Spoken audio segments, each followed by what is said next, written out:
District কালেক্টরের প্রতিনিধি হিসেবে এবং পর্যটন সেলের দায়িত্বপ্রাপ্ত ম্যাজিস্ট্রেট হিসেবে সরকারি জায়গা উদ্ধার করার জন্য এখানে টিনের যে বেড়াগুলো ছিল সেগুলো ভেঙে দেওয়া হলো। এইটাই আজকের অভিযান। আসলে তদন্তের ব্যাপারটা তো জটিল এবং এটা এখনো চলমান।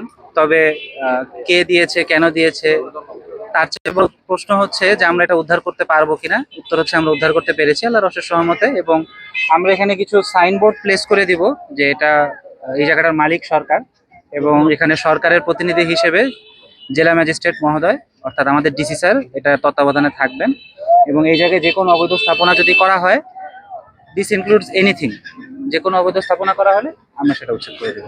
আমি যেটা বললাম, যে কোনো সরকারি জমি সেটা তত্ত্বাবধানের দায়িত্ব হচ্ছে জেলা প্রশাসক মহোদয় অর্থাৎ সোজা কথা ডিসি স্যারের।